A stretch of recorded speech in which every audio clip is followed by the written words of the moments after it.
Slick back. No, slick back. That's what I said. Slick back. No, nigga, I'm a pimp named Slick back. Pimp named Slick back. Pimp named Slick back. Nigga, are you deaf? I'm a pimp named Slick. Halo, perkenalkan nama saya Elsa Manora Simaremare. Saya dari Prodi Pendidikan Sejarah Stambuk 2023 dengan NIM 3232421014. Di kesempatan kali ini saya ingin membuat video untuk menyelesaikan tugas dari mata kuliah Sejarah Asia Selatan yang diberikan oleh Ibu Najwa SPD MPD, yang dimana untuk penjelasan kali ini yaitu yang saya bawakan dari tugas kami dari mereview dua buku ini, yang dimana diangkat dari CPR ataupun CGR kami yang akan kami jelaskan kepada orang tua kami. Dengan itu saya akan melanjutkannya dengan menjelaskannya kepada orang tua saya. Jadi di sini saya juga menjelaskan bagaimana penduduk India umumnya termasuk ras Kaukasoid, biasanya disebut orang Arya atau berkulit hitam. Dulu mereka memakai bahasa Sanskerta yang sekarang disebut dengan bahasa Hindi. India mengenal sekitar 850 bahasa Hindi kini merupakan bahasa yang paling resmi. Di samping itu, bahasa asing seperti bahasa Inggris menjadi bahasa resmi juga dalam wilayah India tersebut. Dalam bidang pendidikan, pemerintah pusat memberikan subsidi pendidikan pada pemerintah negara bagian. Unsur-unsur pokok perekonomian India bertumbuh pada pertanian. 70% penduduk berkecimpung di bidang pertanian. Bahkan sejak tahun 1960-an, pemerintah menjalankan kebijakan revolusi hijau atau menanam atau masukkan bibit-bibit untuk ditanam sebagai hasil pertanian. Yang terpenting yaitu padi, gandum, jagung, biji minyak, tebu, tembakau, kapas, jute, teh, dan kopi. Selain itu, India kaya akan bahan tambang seperti batu bara, biji besi, mangan, bauksit, thorium, mika, magnesium, dan minyak bumi. Yang kemudian yaitu India dibagi menjadi 28 negara bagian. Kemudian menjadi distrik 6 wilayah persatuan dan wilayah ibu kota Delhi. Yang kemudian yaitu tugas-tugas India dalam mewujudkan impiannya dari kemerdekaan dari penjajahan. Sejak kemerdekaan, ekonomi India berusaha keras untuk memperbaiki ketahapan pembangunan, khususnya pada beberapa tahun terakhir. Di India telah terjadi perkembangan besar-besaran pada tahun terakhir ini soal peningkatan infrastruktur. Namun, keadaannya masih tetap sama seperti dulu kala di hampir sebagian besar pedesaan India. India masih harus mengejar status yang kini telah dicapai negara maju, yakni masyarakat egalitarian. Itu merupakan perlu seiring dengan potensi India menjadi kekuatan ekonomi dunia. India harus melakukan reformasi sosial ekonomi. Negara ini juga harus mengatasi hambatan kelembagaan dan infrastruktur yang melekat di dalam sistem yang ada. Berikut adalah pandangan ekonomi dari Asosiasi Manufaktur dan Pemasakan India. Yaitu yang pertama yaitu India harus mempertahankan momentum pertumbuhan dan meraih pertumbuhan tahunan rata-rata 7-8% per tahun dalam 5 tahun mendatang. Yang kedua yaitu penyederhanaan prosedur dan melonggarkan hambatan bagi pendatang baru dalam bisnis. Yang ketiga yaitu India harus mengontrol pertumbuhan penduduk. India adalah negara dengan penduduk terbesar di dunia setelah Cina. Namun dalam konteks kepadatan penduduk, India melampaui Cina karena luas wilayahnya hanya setengah dari Cina. Kemudian saya akan menjelaskan bagaimana mengenai India bangkitnya raksasa baru di Asia. India merupakan negara yang sedang bangkit menjadi raksasa baru di Asia. Berdasarkan proyeksi dari SP dan S&P Global dan Morgan Stanley, India diprediksi akan menjadi kekuatan ekonomi terbesar ketiga di dunia pada tahun 2030 setelah Amerika Serikat dan Cina. India telah mengalami perubahan signifikan dari negara yang dulu dianggap miskin menjadi salah satu pemain utama di dunia. India memiliki beberapa keunggulan yang mendukung pertumbuhan dan kemajuannya.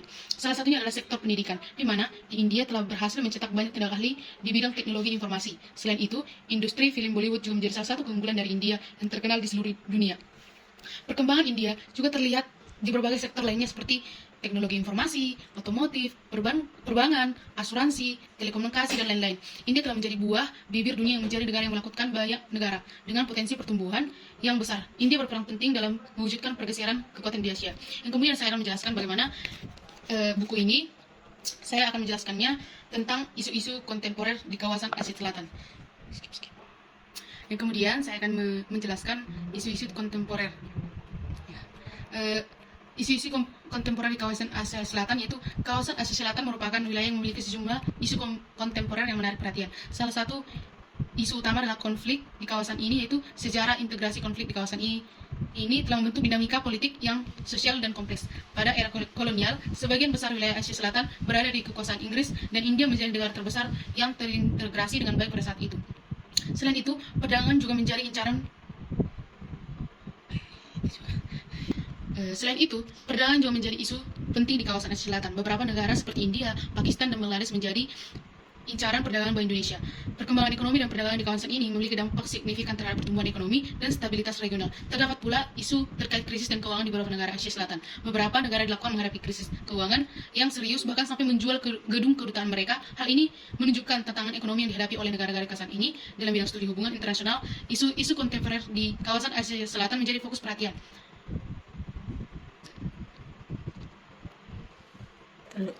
Di sini saya juga menjelaskan beberapa isu-isu kontemporer yang terjadi di kawasan Asia yang menjadi sangat perhatian bagi dunia. Itu yang pertama, yaitu konflik antara India dan Pakistan, yang dimana konflik ini terjadi akibat dari perebutan suatu wilayah, yang dimana wilayah tersebut memiliki kekayaan alam, sehingga kedua negara ini saling mengklaim bahwa wilayah tersebut adalah bagian dari mereka, meskipun dalam wilayah tersebut sudah banyak dilakukan oleh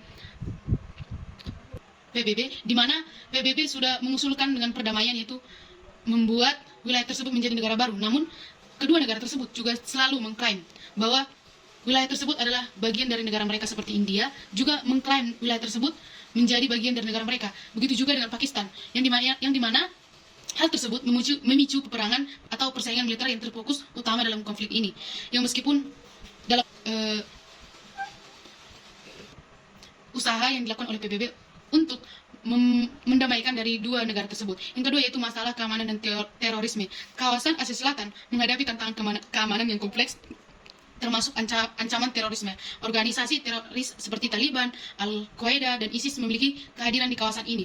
Yang ketiga, yaitu ketegangan etnis dan agama. Kawasan Asia Selatan memiliki keberagaman etnis dan agama yang kompleks. Ketegangan antara kelompok-kelompok etnis dan agama seringkali menjadi sumber konflik di negara-negara seperti India, Pakistan, dan Bangladesh. Contoh ketegangan etnis dan agama yaitu di mana dalam India, etnis yang beragama Hindu sangat tidak menyukai agama Islam, sehingga banyak sekali pembantaian yang terjadi dalam India kepada masyarakat Muslim yang ada di India tersebut.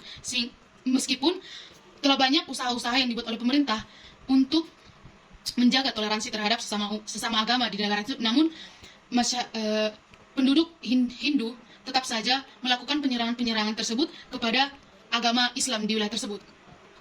Hal ini menjadi masalah yang paling prihatin yang dulu hingga sekarang masih terjadi di India. Yang keempat, yaitu ada isu lingkungan dan perubahan iklim. Kawasan Asia Selatan menghadapi tantangan perubahan iklim yang signifikan, termasuk bencana alam seperti banjir, kekeringan, dan gelombang panas yang mempengaruhi kehidupan masyarakat dan ekosistem. Masalah yang paling besar yaitu yang kelima, yaitu kemiskinan dan kesenjangan sosial. Meskipun ada kemajuan ekonomi di beberapa negara kawasan ini, tetapi kemiskinan menjadi masalah yang serius, yang dimana dalam negara ini ada yang dinamakan kasta, dimana kasta paling terendah yaitu kasta Sudra, yang dimana kasta Sudra ini tidak dipentingkan, tidak dibolehkan berada di tatanan pemerintah, sehingga mereka itu sudah miskin, tetap saja miskin seperti itu. Jadi mereka tidak dibuat atau tidak dipelihara oleh negara, sehingga dalam kasta ini banyak sekali gelandangan-gelandangan yang berceceran di sekitar kota ataupun maupun desa. Berikutnya saya akan menjelaskan sijir mengenai konflik pengaturan air, yang dimana topik dari sijir saya itu konflik pengaturan air di kawasan Asia Selatan. Konflik pengaturan air ini merupakan yang dimana konflik di wilayah ini merupakan konflik air yang sangat besar, yang dimana ada beberapa konflik mengenai air untuk pembagian air ini. Yang pertama itu konflik Sungai Indus antara India dan Pakistan. Sungai Indus merupakan sumber air yang vital bagi kedua negara ini. Konflik yang terjadi terkait perbagian air sungai ini yang telah mempengaruhi pertanian dan pasokan air di kedua negara ini. Yang kedua, yaitu konflik Sungai Brahmaputra antara India dan Bangladesh. Sungai Brahmaputra juga menjadi sumber air penting bagi kedua negara ini. Pembangunan bendungan dan pengaturan air oleh India telah memicu kekhawatiran di Bangladesh terkait dampaknya terhadap pasokan air dan ekologi di sungai. Yang ketiga, yaitu konflik Sungai Mekong, di mana Sungai Mekong merupakan sumber air yang penting bagi sejumlah negara di Asia Tenggara, termasuk Laos, Thailand, Kamboja, dan Vietnam. Pembangunan bendungan di atas sungai ini oleh China yang telah memicu kekhawatiran terkait dampaknya terhadap pasokan air dan ekosistem di negara-negara lain. Dengan itu, banyak sekali penyelesaian konflik pengaturan air di kawasan Asia Selatan yang membutuhkan kerjasama dan dialog antar negara-negara yang terkait dengan yang berkonflik, di mana ada beberapa cara yang dilakukan atau pendekatan yang dapat dilakukan antara lain, yaitu satu, diplomasi dan negosiasi, atau negara-negara yang terlibat dalam konflik perlu melakukan dialog dan negosiasi untuk mencapai kesepakatan dalam pembagian dan pengaturan air yang adil dan berkelanjutan. Yang kedua yaitu kerjasama regional, di mana kerjasama regional antara negara-negara di kawasan Asia Selatan dapat dibantu dengan mengatasi konflik pengaturan air atau forum-forum seperti South Asian Association for Regional Cooperation atau SAARC dapat menjadi platform untuk memfasilitasi dialog dan kerjasama antara negara-negara yang terjadi konflik. Yang ketiga yaitu pengelolaan sumber daya yang berkelanjutan atau penting untuk mengadopsi pendekatan pengelolaan sumber daya air yang berkelanjutan, termasuk penggunaan teknologi yang efisien, konservasi air, dan perlindungan ekosistem sungai, serta pembentukan infrastruktur untuk membagi air ke dalam wilayah tertentu. Yang keempat yaitu mediasi pihak ketiga. Dalam beberapa kasus, mediasi melibatkan pihak ketiga yang netral sebagai mediator dapat membantu menyelesaikan konflik pengaturan air antara negara-negara terlibat seperti PBB, perwakilan dari negara-negara lain. Namun untuk saat ini konflik masih saja terjadi karena ada beberapa negara yang melanggar dari banyak perjanjian-perjanjian tersebut. Cukup sekian yang dapat saya sampaikan. Untuk itu saya berterima kasih kepada orang tua saya karena sudah mendengar penjelasan dari saya. Terima kasih.